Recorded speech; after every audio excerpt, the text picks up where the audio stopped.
Halo anak-anak, bagaimana kabarnya? Sudah siap untuk belajar?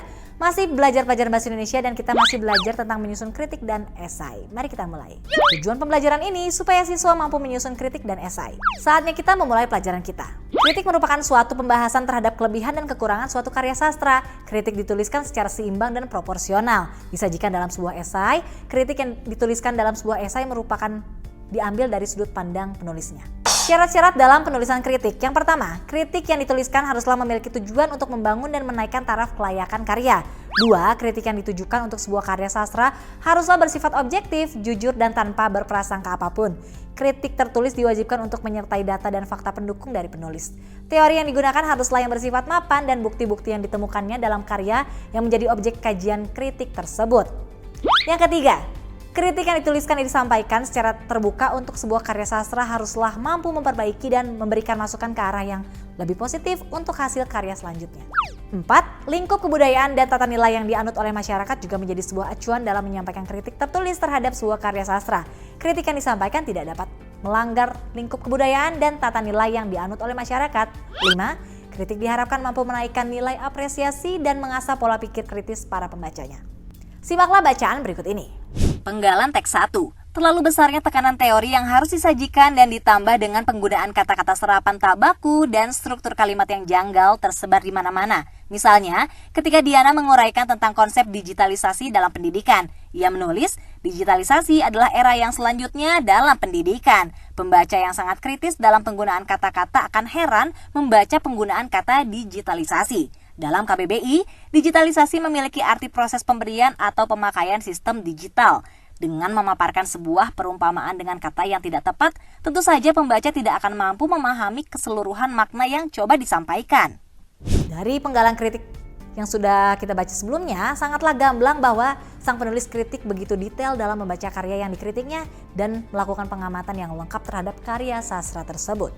Susunan pernyataan esai terhadap objek atau permasalahan. Kritik terfokus pada karya. Karya dapat berupa karya tulis, fenomena, dan peristiwa. Pemaparan disajikan dengan bahasa yang epik.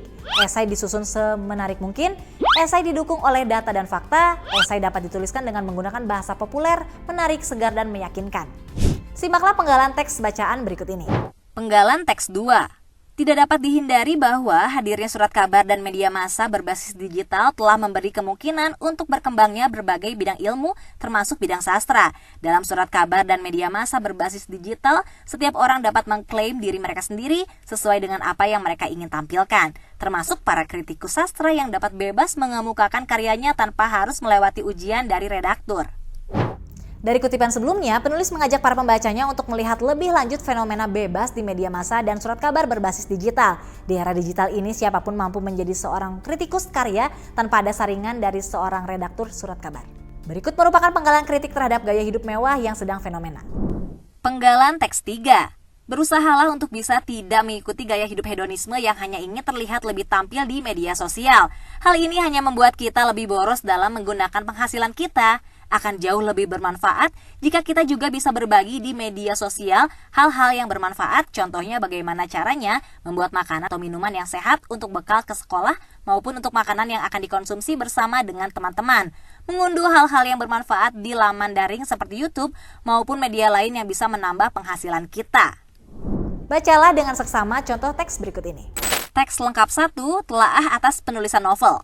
Novel merupakan jenis dari sebuah karya sastra yang bersifat modern, seperti yang Ian Watt perlihatkan dalam sebuah karya sastra klasik dari The Rise of the Novel Studies in Defoe, Richardson and Fielding. Berawal dari novel yang ditulis bercirikan oleh rasionalisme dan individualisme yang tipikal dalam filsafat modern awal, dalam sebuah novel Robinson Crusoe yang ditulis oleh Daniel Defoe. Menilik dari hal ini, Ian Watt memperhatikan adanya sebuah keterkaitan erat di antara kemunculan filsafat modern atau modernisme di dalam dunia karya tulis dan menjadikan novel sebagai sebuah bentuk dari karya sastra yang mulai sejak abad ke-17.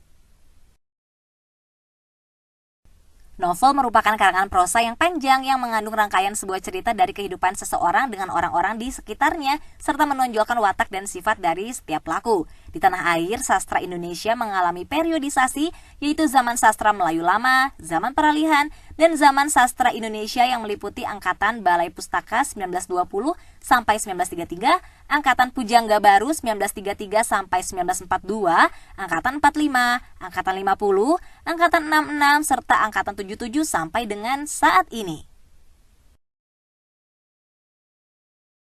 Novel Siti Nurbaya yang merupakan sebuah karya sastra dari Marah Rusli merupakan salah satu novel roman angkatan Balai Pustaka 1920 sampai 1933. Novel yang menceritakan tentang kehidupan di tanah Minang, Sumatera Barat. Novel ini bertemakan tentang masalah pertentangan yang ada di antara adat tua muda serta masalah kekerasan dan penindasan terhadap orang yang lemah serta permasalahan kawin paksa. Sebuah prasangka gender yang ditimbulkan oleh sebuah anggapan yang salah kaprah terhadap jenis kelamin dan gender. Dalam lingkungan masyarakat selama ini telah banyak mengalami peneguhan pemahaman yang dirasa tidaklah pada tempatnya mengenai gender. Sedangkan yang dimaksud dengan gender itu sendiri dikarenakan adanya dekonstruksi secara sosial budaya yang dianggap sebagai takdir Tuhan. Menurut Fakih 1997, 10-11 dalam Soeharto 2010, 206.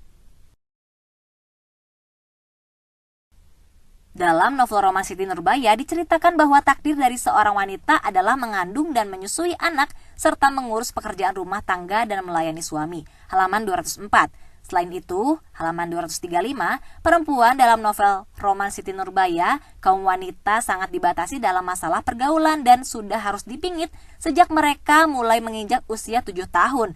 Mereka pun tidak mendapatkan kesempatan yang sama dengan kaum lelaki untuk bisa mengenyam dunia pendidikan karena ditakutkan akan menjadi tidak baik ataupun jahat jika mereka lebih pandai dari kaum lelaki. Halaman 21.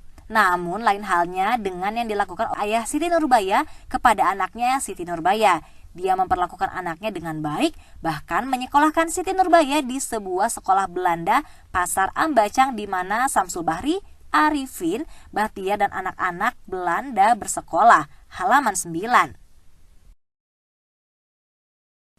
Dalam novel roman Siti Nurbaya diceritakan jika Siti Nurbaya merupakan anak orang terpandang dan kaya raya serta diberikan kebebasan dalam pergaulan dengan teman-teman sekolahnya. Halaman 14-15. Tokoh Siti Nurbaya diceritakan harus menuruti keinginan orang tuanya untuk melakukan kawin paksa dengan lelaki yang tidak dicintainya.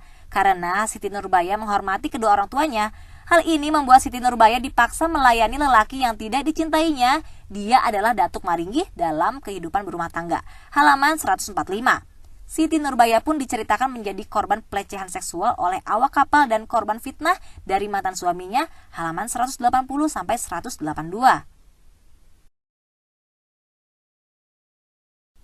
Dalam novel roman Siti Nurbaya terlihat jelas perbedaan jika laki-laki dalam hal ini hanya bertugas untuk mencari nafkah dan tidak untuk membantu pekerjaan rumah tangga meskipun dalam hal mengurus anak-anak. Sehingga dalam hal ini menyebabkan tugas atau pekerjaan seorang lelaki lebih terkesan atau terpandang lebih superioritas daripada kaum wanita. Hal inilah kan kaum laki-laki sangat mendominasi dalam kehidupan bermasyarakat.